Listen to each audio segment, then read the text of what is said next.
They're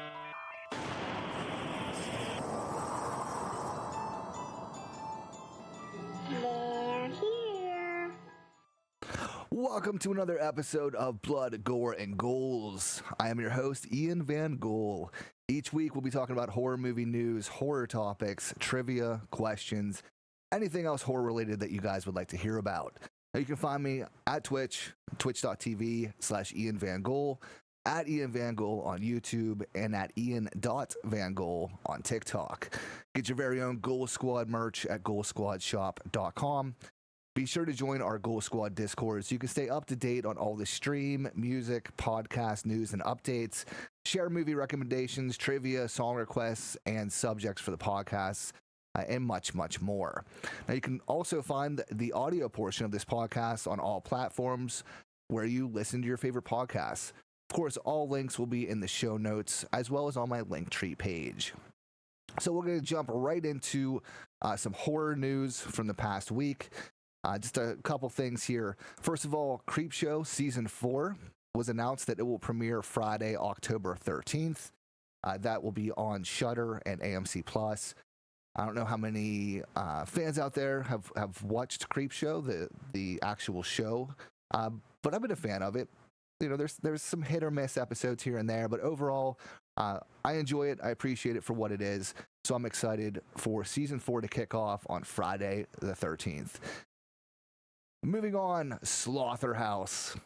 I announced this a week or two ago, but I found out today that it will be having a one-night showing on Wednesday, August 30th at AMC Theaters. They did the same thing with Pooh, Blood, and Honey. Now, unfortunately, I won't be able to make this one. I will be working. But if anyone out there wants to check out Slaughterhouse Wednesday, August 30th, please go check it out. Let me know how it is, because I can't wait to see it. Now, some sad news, unfortunately. Let's get into it.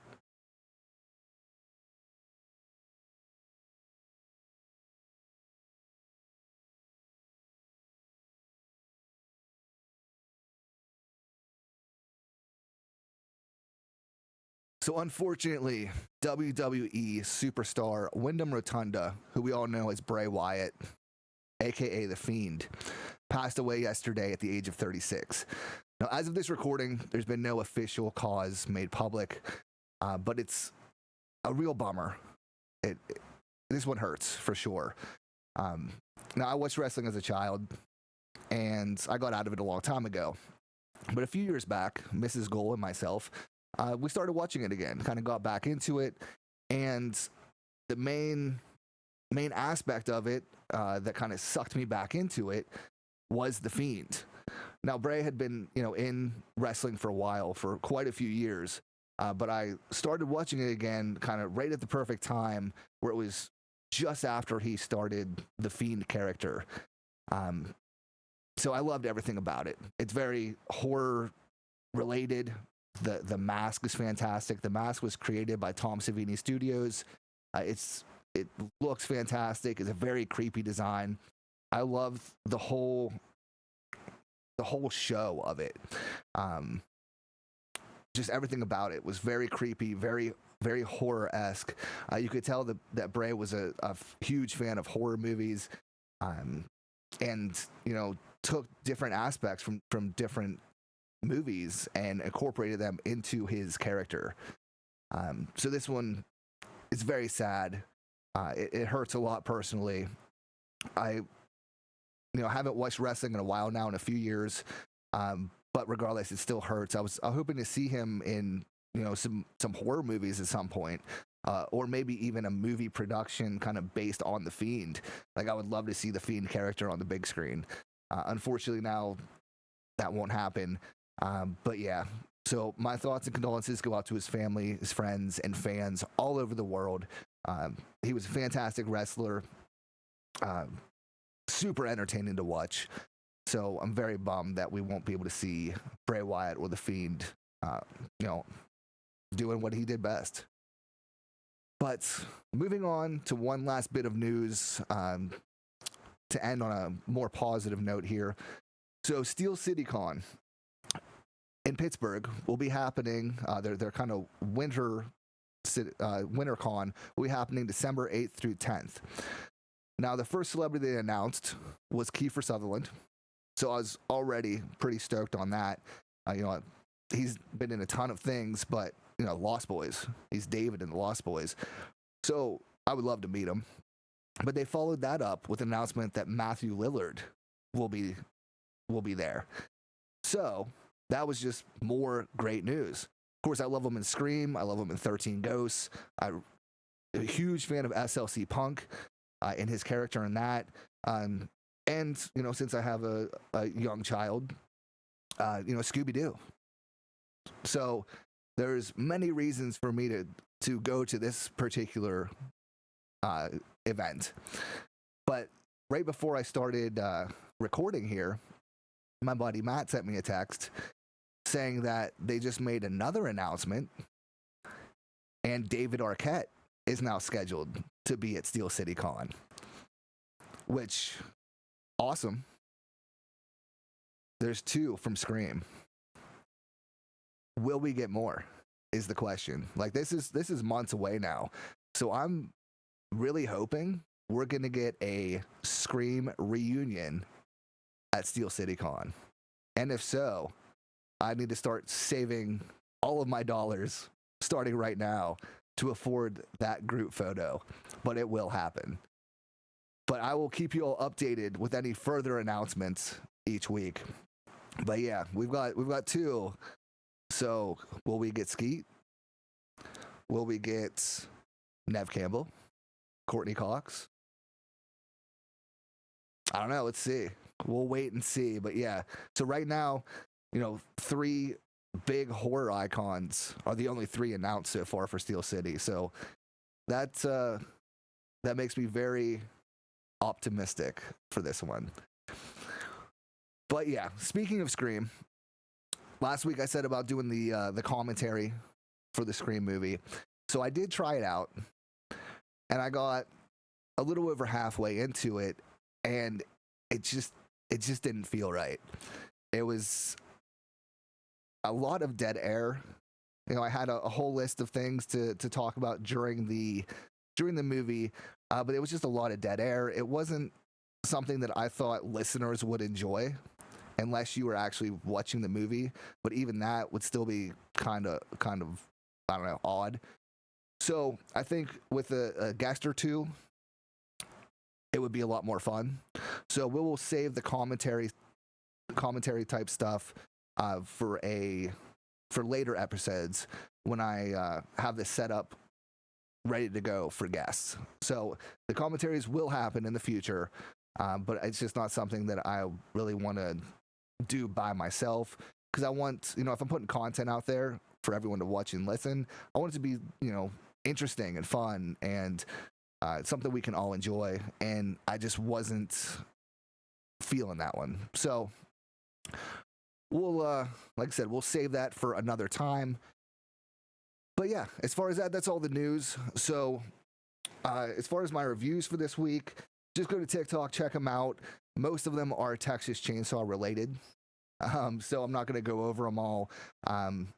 But I think going forward, unless there's something in particular, one that stands out for the week or something that I went to the theater to see, I'm not going to really touch on the reviews. A lot of you guys follow on TikTok, so you see them every day, regardless. So if you don't follow on TikTok, like I said, at Ian.VanGoal, go check them out. I put up a horror movie review just about every day. So we'll just jump right into the main topic. And this is a segment called Twisted Timelines in Horror. And we're going to kick this one off with the Texas Chainsaw Massacre. The film which you are about to see is an account of the tragedy which befell a group of 5 youths. In particular, Sally Hardesty and her invalid brother, Franklin. It is all the more tragic in that they were young.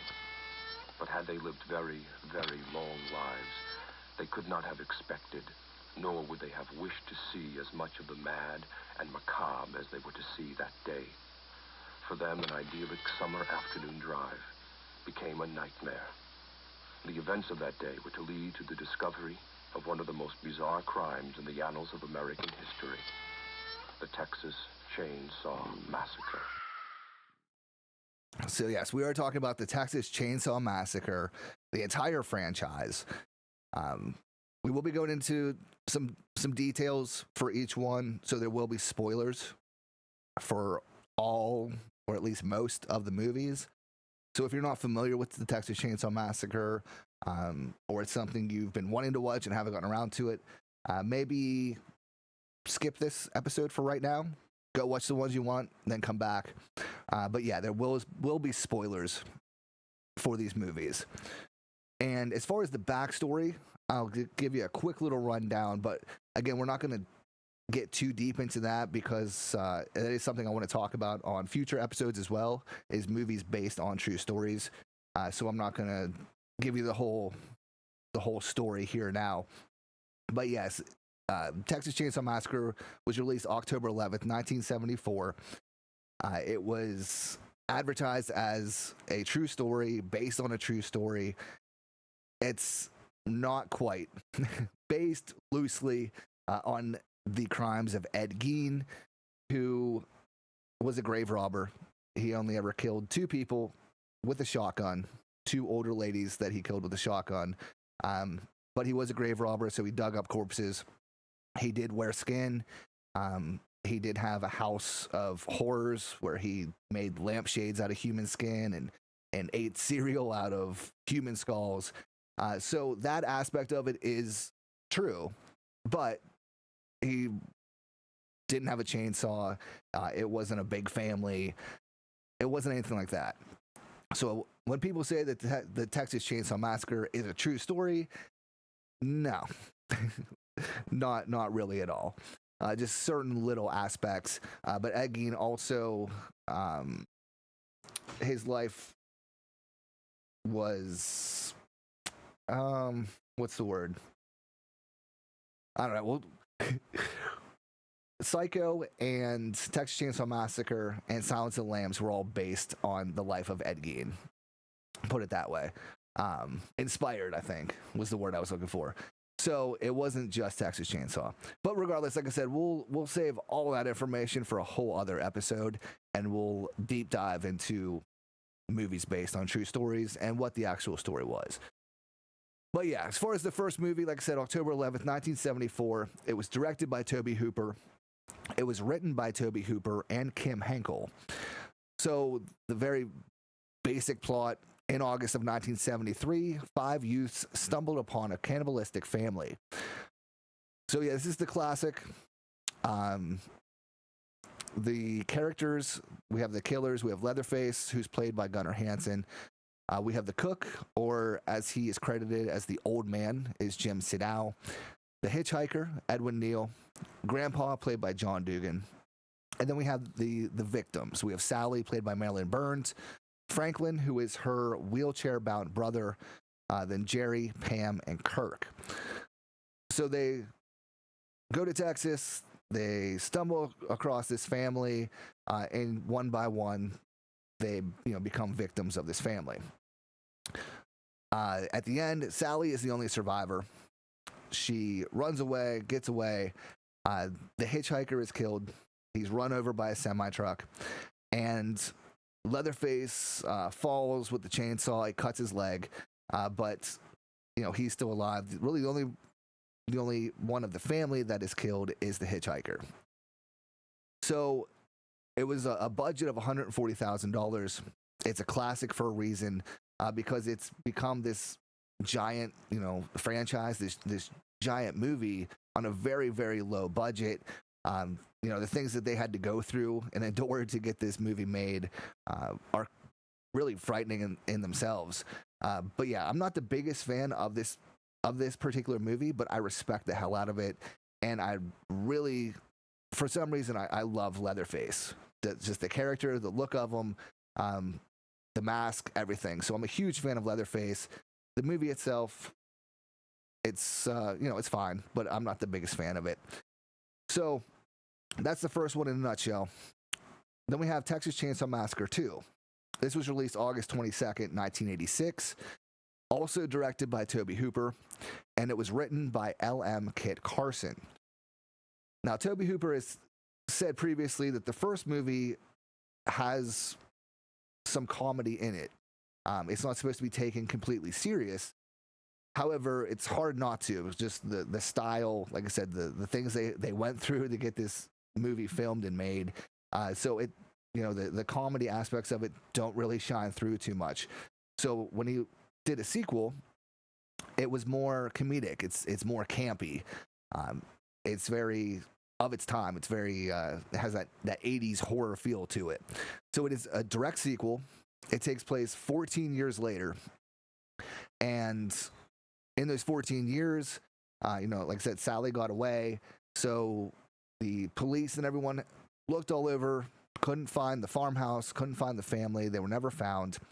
So we have Lefty, who is played by Dennis Hopper. He is the uncle of Sally and Franklin from the first movie. So he's out on the hunt, trying to hunt this family of killers down. And then we are introduced to Chop Top, who's played by Bill Moseley. He, in the first movie, I'm sorry, I should say, he's the twin brother of the hitchhiker from the first movie. So Chop Top and the hitchhiker are twin brothers. In the first movie, Chop Top is in Vietnam, so that's why he's not in the first movie. So while in Vietnam, I'm assuming, gets shot in the head, so he has a metal plate in his head. So he comes back from Vietnam and is now, in the family. Leatherface is played by Bill Johnson. The cook, or in this one, as he's called, Drayton Sawyer, is Jim Siddall, again, in the same role. We have Nubbins, who we're introduced to in the beginning of the movie. Nubbins is the corpse of the dead hitchhiker from the first movie. And then we have Grandpa, played by Ken Everett. So that's the family. As far as the survivors, Stretch, who is a radio DJ, played by Caroline Williams, and LG, who is the kind of radio engineer. LG is played by Lou Perryman. So Stretch and LG come across the family. I won't go into all the details of the story. Just check it out. But in the end, LG is skinned and killed. Leatherface gets a chainsaw the entire way through his abdomen. And Grandpa, Lefty, Leatherface, and Cook are exploded via grenade and a kind of cave-in of the underground, I don't know, amusement park that they're in. Chop Top gets chainsawed in the belly and then falls off a cliff back into the underground lair. So his fate is never really determined. So it is very possible he could still be alive in this universe. So that's how it ends. Stretch survives and possibly Chop Top. We don't know. We don't ever see Chop Top ever again. But the rest of the family, most likely dead. Like I said, we don't see their corpses. We don't get verification. But they're literally all in one area. A grenade goes off, and then the cave collapses. So most likely. So then from there, this is where it starts going a little off the rails. We have Leatherface, Texas Chainsaw Massacre 3. This was released January 12th, 1990. This one is directed by Jeff Burr, written by David J. Show. Now, the text at the beginning states that Sally died in private healthcare facility in 1977. The single member of the family, W.E. Sawyer, lived to see trial. He died in the gas chamber in 1981. The jurors concluded that Leatherface was an alternate personality of Sawyer. So this one right off the bat already contradicts everything from part 2. So like I said, part 2 was 14 years later. So from 1974, it was roughly 1988, around there. So this one's saying Sally died in 77. The only member that they ever found was W.E. Sawyer, and he died in the gas chamber in 1981. So in this one, as far as the characters go, we have Alfredo. He's the gas station attendant.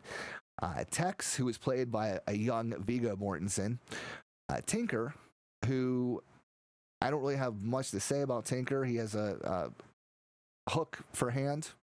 And Grandpa, who is apparently already dead in this one. They just have his corpse sitting around. There's also Mama. And, of course, Leatherface, who is played by R.A. Mihailoff. In this one, he does have a leg brace. Now, in the second one, I did forget to mention, Leatherface doesn't seem to have any leg injury at all from the end of the first one. So in this one, he does have a leg brace. Now, it's never confirmed, never said, but it could possibly be from the chainsaw injury at the end of the first one. I'm not sure, but we'll go with that. So yeah, that's the family. As far as survivors, we have Michelle, who is the final girl, and Benny, played by Ken Foree, who we all know from numerous things, but mainly the original Dawn of the Dead. So yeah, this one is just more of the same. I mean, most of these are, so I'm not really going to go into the details of the story. But yeah, survivors come across the family. Viggo plays a kind of hitchhiker character. We think he may be a good guy at first. Turns out he's part of the family. And, you know, one by one, everyone gets killed off. Now, as far as this, Alfredo is shot at the end. Tex, Viggo, he is set on fire, so he's gone. Tinker is shot. Grandpa, who is already dead, is a corpse, has his face shot off. Mama's shot. Leatherface lives. He's the only real survivor from the family in this one. Of course, Michelle lives. She's the final girl. Ken Foree, his character of Benny, clearly dies. He has a scuffle in the swamp with Leatherface, with somehow the chainsaw being straight up and down in the water is still running full speed. But Leatherface grabs him, puts him up against the saw. Like, we get the sound effects and everything. He's clearly dead. And he just pops back up at the end with a bit of a flesh wound. So, yeah, I'm not sure. So Benny, Michelle, and Leatherface are the only survivors from that movie. So then, from there, we get into the Texas Chainsaw Massacre, The Next Generation. Now, this one premiered at South by Southwest on March 12th, 1995, but it didn't actually get any kind of release until August 29th of 1997. Now, this is written and directed by Kim Henkel. So the original co-writer of Texas Chainsaw Massacre, is the writer and director of this Next Generation Texas Chainsaw movie. So, at the beginning, the beginning scroll, August 18th, 1973, reports of a chainsaw-wielding family. No family member was ever apprehended. 10 years later, or throughout the next 10 years, nothing is heard about. Over the next few years after that, there's 2 minor incidents, then nothing for 5 more years. So this movie starts on May 22nd, 1996. So I don't know if there was any kind of bad blood between Kim Henkel and the, writers and directors of the previous movies, or Tobe Hooper in particular. I'm not sure, because this one seems to, I don't know if it was supposed to be a reboot, or if it's supposed to be a sequel to the original, but he kind of, I don't know, it seems like he kind of retconned everything, because, like I said, August of 73, there's reports of a chainsaw-wielding family. So, I mean, that's obviously the first movie, but I'm not sure if that is just saying there were reports, but nothing happened, or if it is saying that movie did happen, but then nothing for years. 2 minor incidents, which could be the last 2 movies, Texas Chainsaw 2 and 3. I'm not sure. I didn't really see too much information on that. But yeah, this one starts in 1996 on prom night. We have Vilmer, who's played by Matthew McConaughey. W.E. Slaughter, which I believe, let's see here, let's scroll up. So from part 3 said the only member of the family that lived to see trial was W.E. Sawyer. So in this one, we do actually have a character named W.E. Is it the same character? I don't know. But we do have that character. He's very annoying. All he does is quote historical figures the entire movie. It's really weird. We have our first female villain, which is Darla, who is Vilmer's girlfriend. And we have Leatherface, played by Robert Jacks. This movie, he's a lot more vocal. He screams a lot. But the whole family is just very incompetent. I'm not a huge fan of this one. As far as the survivors, we have Jenny, played by Renee Zellweger, Jenny, Barry, and Sean. So yeah, this is more of a almost like a parody. I don't know if it was supposed to be a commentary on 90s slashers, or like I said, if he was just pissed off about the franchise or something happened. I don't know, but this movie is ridiculous. The first half is ridiculous in a good way. Like, it's just so bad it's good. But by the end, I don't. At least for me, I was not a fan of it. It just got annoying. But yeah, each movie has the usual dinner scene where we have our final girl that's tied up to the chair, and we bring out Grandpa, and we have that that infamous dinner scene. This one, they have that, but it's with pizza. Grandpa is, I don't know, like, he reminds me of like Johnny Cash, like just the look of him. Looks like, to me, like I said, reminds me of Johnny Cash. So he's just sitting there like dead, looks dead. At one point, he just wakes up, grabs a knife, and walks away. We don't see him at all. So I don't know what the point of that was. But this one takes a weird fucking turn. So Vilmer, Matthew McConaughey, works for a person named Rothman.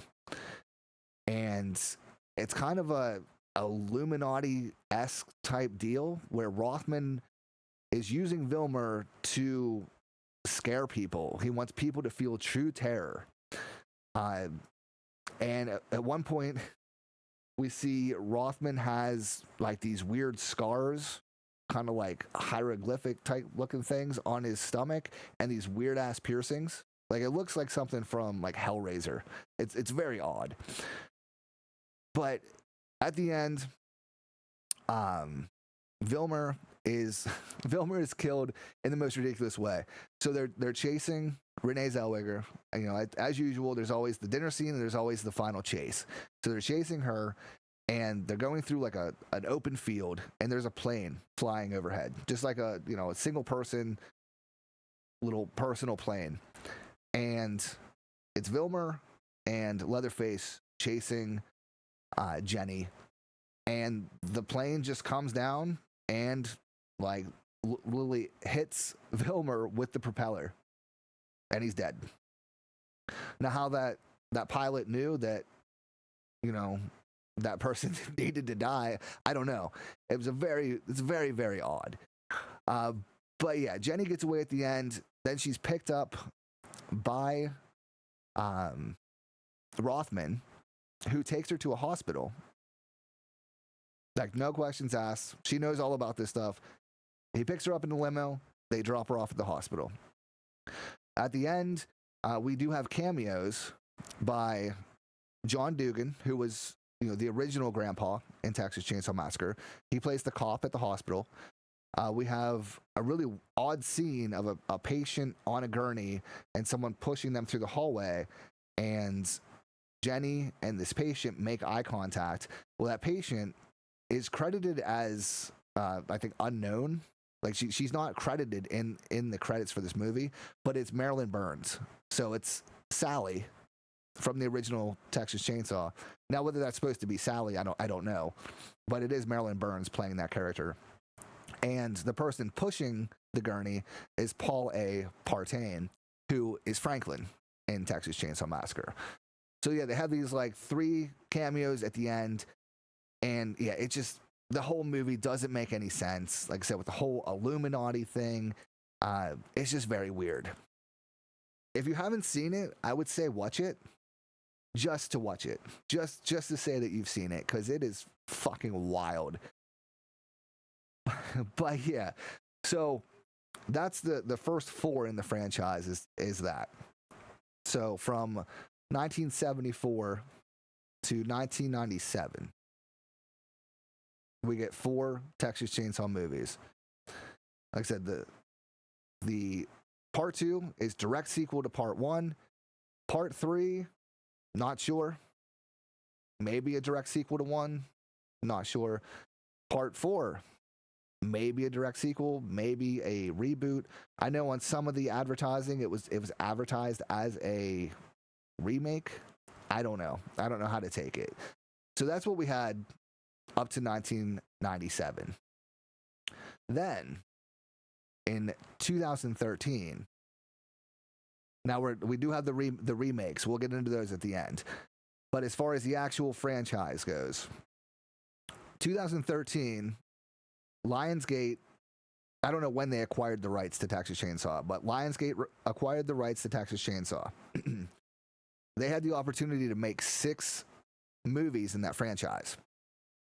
So they started off with Texas Chainsaw 3D, released January 4th, 2013. This one's directed by John Lucenhop. It's written by Adam Marcus, Deborah Sullivan, and Kirsten Elms. So this one starts with a recap of the original Texas Chainsaw movie. Now, it has all the footage, shows the fate of every survivor, of the hitchhiker, all of that. It goes through the whole movie in quick little shots. The odd thing about this one is that Drayton Sawyer, the cook from the original movie, is played by Bill Moseley in this one. And so in the shots from the original movie, they superimposed Bill Moseley as the cook.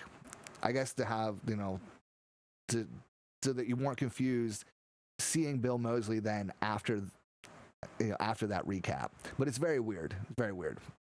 So it goes to the recap. Sally escapes. And then this movie starts that the cops come to the Sawyer farmhouse. They want Leatherface. They want Bubba. They don't call him Bubba in this, but we all know him as Bubba. They want him. So the family agrees. And then right as they agree to give him up, the locals show up. And then a shootout ensues. And then the house is set on fire. The entire house burns down. The whole family is killed except for Leatherface and a baby. One of the Sawyer family, she has a baby. She kind of escapes from the house, but she's found by one of the locals. He takes the baby, kicks her in the face. She's gone. So then it goes to present day. So this is obviously 1973 is when this happens, right? It goes to present day, which is 2012. So this baby is now grown, and she's not 39 years old. She's like, the actress was like 25 when she was in this film. So even by Hollywood standards, she would be, maybe a late teenager, young adult. But by the time frame, she should be roughly late 30s. So that's already off the bat they completely fuck that up. But the story of this one is the baby is full, it's fully grown now. She goes by the name of Heather. She's working in the meat section of a grocery store, and she receives a telegram that her grandmother, Verna, has passed away. So her and her friends go on a road trip to Texas to see the house and the inheritance. They end up hitting a hitchhiker along the way, so they bring him along. He's not hurt, but bring him along. So they get to the house, they check it out. There is a family graveyard out back that verifies that the year is 2012. So when I was watching it, because I've seen it a few times, I saw it in theaters, but I was watching it for my review this week and for the information for the podcast here. I was like, well, I don't know if it's ever verified, but I mean, obviously judging by the cars and the technology, it's not, the 80s or the 90s. But on the gravestone, it says 2012. So it's verified that it is indeed 2012. So they all decide to stay the night So they want to go into town. For some reason, they leave the hitchhiker behind in this giant house that, they just met this guy. They leave him behind. Of course, as soon as they leave, he raids the house. But in the basement is, of course, Leatherface. So he stumbles upon Leatherface. Leatherface beats him to death. And, that's that. That's when we're introduced to Leatherface. So throughout the movie, of course, Leatherface kills the friends. Heather runs into him. He chases her through a fair. And she's eventually taken to the police station where she learns the details of what happened to her family. Now, the other thing that makes no sense. So all the females in the family had a necklace that was a circle with an S in it for Sawyer. So Heather has what she calls a birthmark on her chest that is, half of that emblem. So it's a kind of half circle, looks like half an S. So somehow, she had it when she was a baby. So her mom gets killed. Somehow the necklace burns into her chest. So by the time that she's a full-grown adult, the birthmark is still perfectly, burned in, that you can make out exactly what it is, and it's exactly the same size as what a necklace would be. I don't know. I just have a hard time believing that. It doesn't add up for me. Regardless, though. So she's taken to the police station. She learns the details of what happened, that the local townspeople are the ones that killed her family. There's the mayor, Bert Hartman. He was the one kind of leading the charge at the shootout and killing her family. There's a young police officer named Carl who turns out to be Bert's son. And then there's a man named Ollie who was also a part of all that. So as she's learning more and reports are coming out about a giant dude in a mask with a chainsaw, they start, freaking out, and they need to silence it. So they get a hold of Heather. They take her to the meat factory and chain her up. And then Leatherface shows up. And he's about, she's chained up by her hands, has this button-down shirt that's wide open, but is obviously taped to her chest so that there's not nudity. And he's literally about to chainsaw her through the chest when he just so happens to see the birthmark and recognize it. So, her mouth is taped shut. He takes the tape off, and she's like, "It's me, it's Heather," which he would not know her by that name, but whatever. And so they're cousins, is how the story goes. They're cousins. So he, cuts the rope or chains or whatever, and sets her free. And Ollie comes after her, grabs her, and then she kills him. She stabs him and kills him. So she literally goes from a, innocent, normal person that finds out that she was quote unquote adopted by this family, and that she had a whole other family that was full of serial killers and cannibals. That doesn't bother her at all. She just goes straight into that mindset. So it's very weird. It's very weird to try to process. But yeah, so she kills this guy. And of course, the infamous line from this, he chucks the chainsaw to Leatherface so that he can kill Hartman. And she says the infamous line of "Do your thing, cuz," which is so cringe. But yeah, so Leatherface kills Hartman. They go back home. They live happily ever after. So that was the first in the Lionsgate movies. Now at the end, of course, Heather lives, Leatherface lives, and Carl, who was Bert's son, who was played by Scott Eastwood, we don't really see him after he takes her to the meat factory. So I'm assuming they were waiting for a sequel.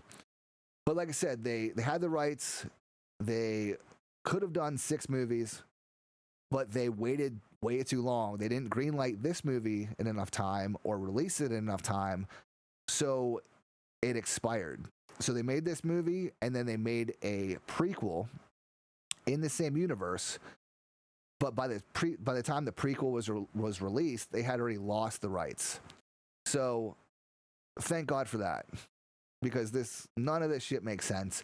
It does have some cool blood and gore, and some decent actors. The acting's not the best in these, but there's some decent actors in him. But yeah, it's a mess. So that was Texas Chainsaw 3D in 2013. Leatherface then was released in 2017. Now this is the prequel to the original Texas Chainsaw Massacre movie, and then the sequel, Texas Chainsaw 3D. So this is the Lionsgate universe. So in this one, which is directed by Alexandre Bastillo and Julian Mari, it's written by Seth M. Sherwood. So this is a prequel that starts in 1955 at the Sawyer farmhouse. It's a birthday party for Jedediah Sawyer. He's gifted a chainsaw. He's expected to kill his first victim. Jed refuses, and Drayton makes the kill. A few months later, there's this random couple. They kind of wander onto the farm. It's Betty Hartman and it's Ted Hardesty. Jed is on the ground, kind of playing wounded, and it's all a setup. They trick them, and one thing leads to another, and Betty is killed. So Ted Hardesty, we don't really see him after the beginning of this movie, but he is the father of Sally and Franklin from the original. So Betty Hartman is killed, and the sheriff shows up. Sheriff Hartman finds her body, and he takes Jed into custody and sends him to a mental asylum for disturbed use, because he's just a child, so they ship him off to this mental asylum.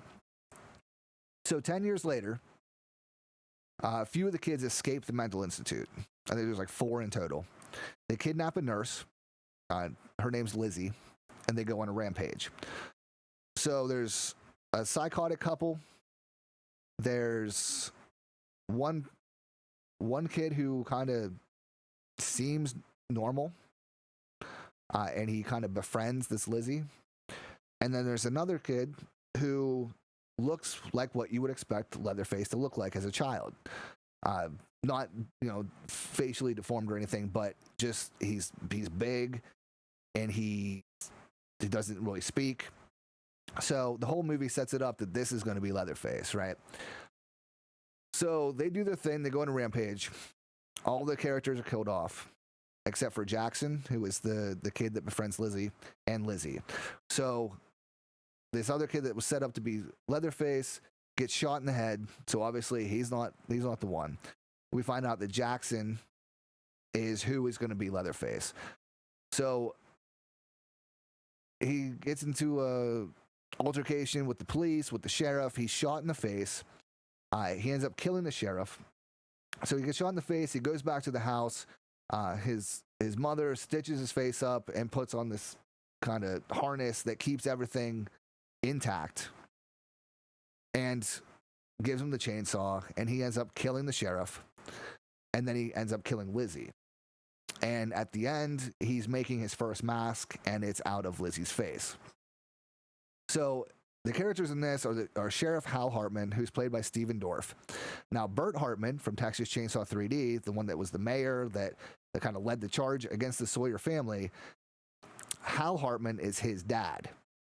So Hal Hartman in the prequel is the father of Mayor Hartman in Texas Chainsaw 3D.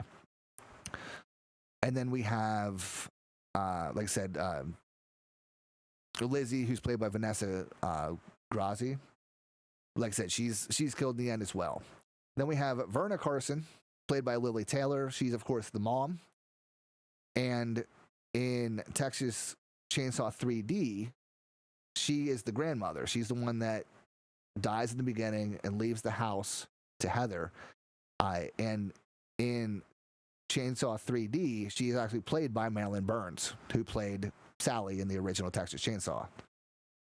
So Lily Taylor plays Verna in this one. Drayton is played by Demo Alexiev. Nubbins is Dewan Angelov. I'm not sure how to pronounce that. And then Jackson, who, aka Jedediah, is played by Sam Strike. But yeah, so Bud is the character you're set up to think it's going to be Leatherface, but of course is not. So another thing that doesn't make sense in this Lionsgate universe is in Texas Chainsaw 3D. Like I said, Leatherface is huge. He was played by an actor who's 6'6", so he's the tallest, biggest Leatherface in the entire franchise. In Leatherface, the prequel, the actor who becomes Leatherface is only 5'11". Like, he's way shorter, and like he's not built like Leatherface. So it doesn't make any sense. Like, there's no source of continuity at all, even in these two movies. So just imagine if they had made 6 of them. Like, it'd be all over the place. It'd be a fucking mess. So that's the Lionsgate one. Like I said, they only made 2 out of the 6 that they were supposed to. And then, of course, our newest one, Texas Chainsaw Massacre, that went straight to Netflix. That one was in 2022. And it went straight to Netflix because they couldn't find anyone else that wanted to release it. So it went straight to Netflix. This is another direct sequel to the original Texas Chainsaw Massacre. In this one, however, Sally Hardesty is alive. So she became a Texas Ranger to find the Sawyer family, had no luck. It takes place around 2020. So from 73 to 2020. So Leatherface is, 65, 70 years old or so in this one? And this is obviously was made because of Halloween. So the success of Halloween is what kind of made this happen, right? So they were trying to do the same thing. It was a direct sequel to the original movie. They were bringing back the final girl, and it should have been awesome. And it wasn't. But yeah, so in this one, so it takes place in 2020 or around 2020.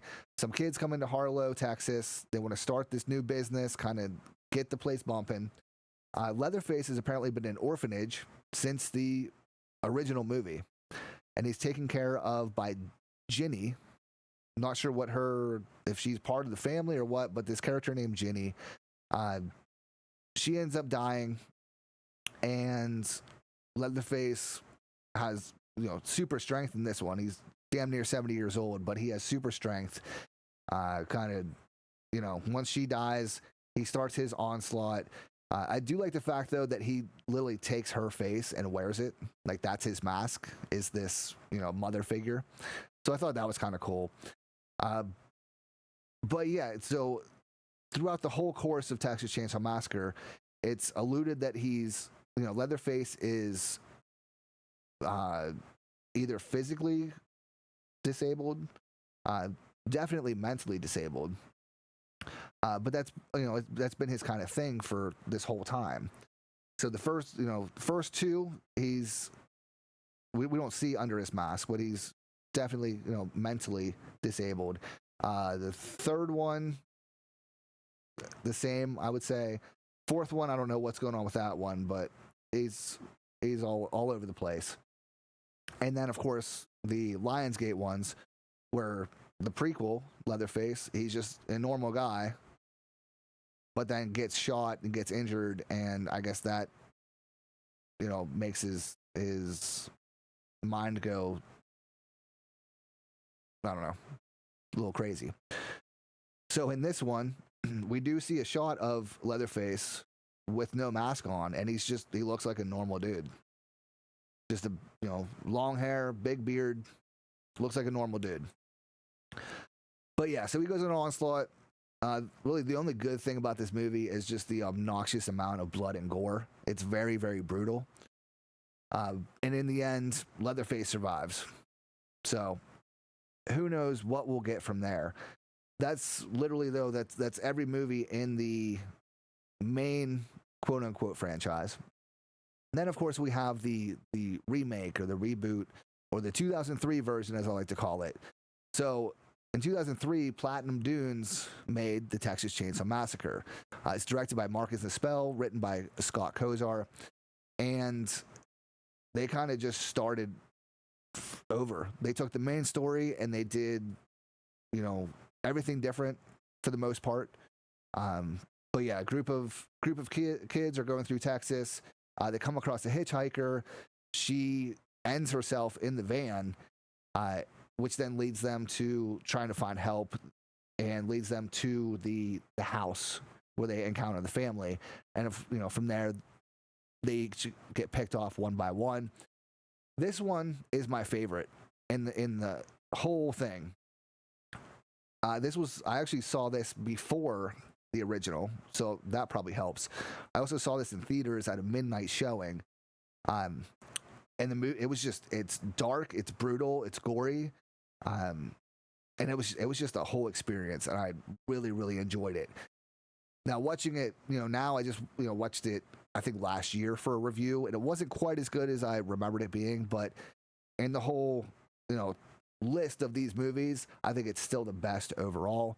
But yeah, in this one we have Erin, who's played by Jessica Biel, Morgan, played by Jonathan Tucker, Pepper, Andy, who's played by Mike Vogel, and Kemper, who's played by Eric Balfour.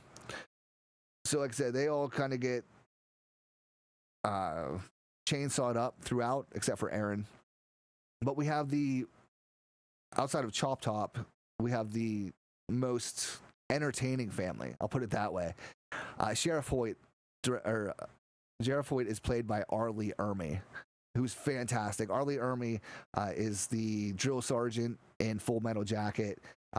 He's been in numerous things, but he is so fucking good in this role. Leatherface is played by Andrew Bernarski. Luda May, played by Marietta Marich. She's the store owner. She's the first one they encounter. And of course, she leads them to the family. So if you have not seen the 2003 version, I would definitely recommend checking that out. There is a prequel then to that one, which is still pretty solid. It's not quite as good, but it is, I think, pretty solid, and it kind of explains, doesn't give a whole backstory, but explains some things from the first, 2003 movie. So definitely worth a watch. But yeah, I recommend the original movie and the Platinum Dunes 2003 and 2006 prequel. Like I said, they're all fun to watch, but there's a lot of them that are just so ridiculous that make no sense. They're just a clusterfuck. And this franchise as a whole is just so ridiculous. I think it's probably the most ridiculous timeline or lack of timeline in any horror franchise. Because there's really, as far as there's not a single movie that has more than one direct sequel to it, except for the original. But we don't have like a part 3 that connects to a part 2. With the original, we have part 2 that's a direct sequel, part 3 that is a direct sequel to part 1, but ignores part 2. We have part 4 that may or may not be a direct sequel to the original. Then we have Chainsaw 3D, that's a direct sequel to the original. And then the prequel, which I guess that one would be the only one that has 3 movies in the timeline, but the timeline doesn't make any sense. The timeline's all fucked up. And then we have the 2022 Netflix one that's a direct sequel to the first movie, but ignores everything else as well. So this one, yeah, this franchise has the most reboots, retcons, start overs out of any franchise. It's It's very, very weird. That yeah, really none of them recognize any of the other ones outside of the first one, for the most part. It's like a Texas Chainsaw multiverse. It really is. Each one is in its own little universe, and I guess depending on what universe you're in, that's the one for you. But yeah, like I said, the original though, I respect it. I don't think it's a great movie, but for what it is, for the budget, for everything, definitely have mad respect for it. And like I said, I love the character of Leatherface. Just the mask, the wearing people's faces. It's just, I don't know, it's really eerie, and I'm a huge fan of that character and the chainsaw. Just his whole look. Chainsaw 2, I think, is definitely worth checking out. Like I said, it's very campy, very comedic. And Chop Top is fantastic. Definitely outside of Leatherface, he's definitely my favorite character from these movies. But yeah, definitely check that one out, especially if you're a fan of 80s campy horror movies. Part 3 is something. Apparently, there is an unrated version, but it's only on DVD. So I have the Blu-ray for this. That's the one I watched for my review, and it's apparently the rated version. So everything was cut out. So if you can get your hands on the unrated Leatherface Texas Chainsaw Massacre 3, that one is much better. But story-wise, it still doesn't make a whole lot of sense. Next Generation, like I said, if you haven't seen it, if you can find it, check it out just to say that you've seen it, because it is fucking ridiculous. And then Texas Chainsaw 3D, it's a mess. But like I said, there's a decent amount of blood and gore. Same with the Leatherface 2017, the prequel. Not much there, but decent blood and gore. And then, of course, the Netflix Texas Chainsaw Massacre has it's the most brutal, bloody, gory out of all of them. But also doesn't make a whole lot of sense. So my recommendation, outside of the original, definitely check out The Platinum Dunes, the Texas Chainsaw Massacre 2003, starring Jessica Biel, and the prequel, Texas Chainsaw Massacre: The Beginning, that has Jordana Brewster and Matt Bomer in the cast. But yeah, hopefully that makes some sense. I didn't repeat too much of it. But yeah, I've been spending the past week watching these movies, getting these notes together, and my brain is fried. So I will happily move on from the Texas Chainsaw Massacre after this recording. But yeah, is there anything I missed? Is there anything that stands out as far as these movies? What are your favorites? What are the most ridiculous moments from this franchise? Let me know in the comments on Facebook, on YouTube. Wherever you're watching or listening to this, let me know, because it is, like I said, it's a wild ride. None of it makes sense, but Leatherface is one of my favorite horror characters, overall. But yeah, that'll do it for this one. For another episode of Blood, Gore, and Ghouls. But I appreciate you all taking the time out of your day to hang out with us. So be sure to follow on Twitch at Ian Van Ghoul, join the Ghoul Squad Discord, subscribe on YouTube, follow on TikTok at Ian.VanGhoul. All links are posted in Linktree, and that's on all my social media. But until next week, I've been your host, Ian Van Ghoul. Have a ghoulish week, and stay safe out there.